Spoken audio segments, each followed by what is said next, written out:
Lauren Parsons, a wellbeing expert, joining us now. Kia ora, good morning.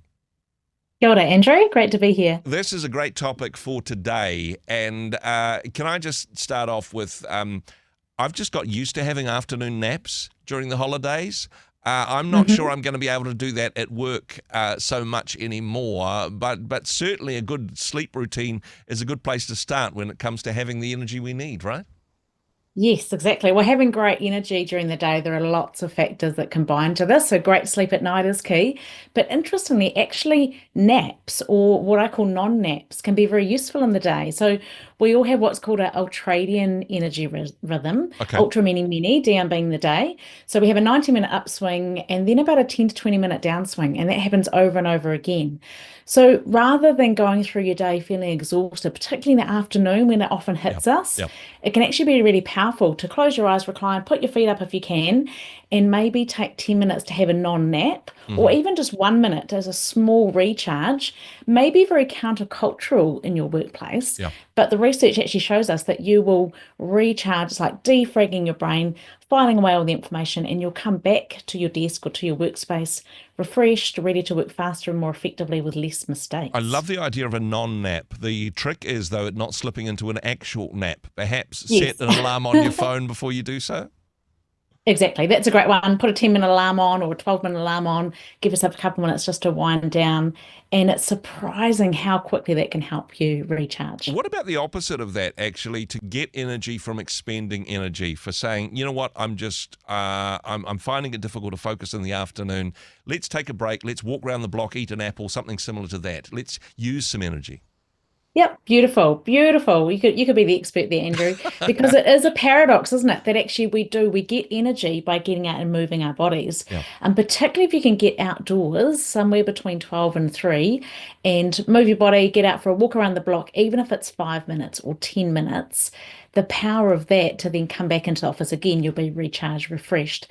The added bonus is that when we get out and get sunlight into our eyes, even on an overcast day, that helps to give us that timestamp so that our body produces more melatonin at night to help us get that deep restorative sleep that we need, hmm which of course enables more energy the next day. So lots of positives just to that one simple daily routine of getting outdoors and Now, getting moving. now most workplaces, of course, they've got this built into the clock. You know, we've got these short breaks. We've got morning tea break, afternoon tea break, time to change up your routine.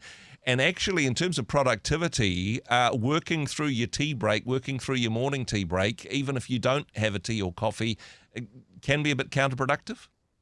Absolutely. Yeah, that's the challenge. We are supposed to have these breaks programmed in, but because it can be so easy and often just kind of the culture in a workplace to Yeah. work through your desk, work through your lunch break at your desk, to skip the afternoon breaks, maybe to think you're being efficient, you're saving time, you're working harder.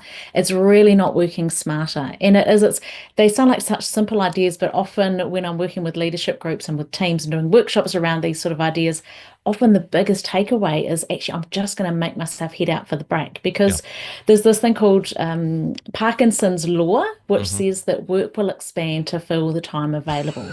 So if you've got an hour to do the report, you've got 2 hours to do the report, you'll take the full time. Yeah. Yeah. But actually, if you get out for the walk as part of that time, you'll still get the report done, Okay. and you'll probably actually do a better job. Yeah, no, totally. And good for team leaders to encourage their team to take the breaks and to do something to challenge that culture of, oh no, we're being productive by not taking a break or working through our lunch, etc. Just finally wanting to challenge a little bit of a myth on this one because I'm not sure if 330-itis is an actual medical condition, but certainly Mm, a lot of people have experienced it. Is it yes. sometimes, for a lot of people, they go, you know what I need for my energy boost? I need a strong coffee. I need an extra shot espresso. Is this Mhm. helping us or is this a little bit of a false theory here? What's your thoughts? So two things, that 330-itis, what it actually is, it's your ultradian rhythm low synchronizing with your circadian rhythm low. So Okay. that sleepy time we have after lunch and Yeah. that extra dip. So it's So that's medical. what's It's a happening. medical condition. We can take, yeah, that's, that's good to There know. you go. It is. It's legitimate. I don't know if it's called 330-itis, but I like the name. Yeah. And secondly, caffeine we know stays in our system for up to 12 hours. Okay. So if you do want to still have caffeine working in your system at 3:30 in the morning, go ahead. But I would recommend trying to cap off the coffee or the high caffeine drinks by mid-morning. Yeah. So that's again going to help you have that fantastic sleep at night. So perhaps a coffee for morning tea and a walk around the block and an apple for afternoon tea, and let's keep those rhythms flowing the way that they're designed to do. Lauren, appreciate your comments as always. laurenparsons.co.nz or laurenparsonswellbeing.com for more information on all good stuff like this. Look forward to chatting to you next time. Thanks so much. Hey, thanks very much for joining us in the Rhema studio. Thanks very much for watching the interview.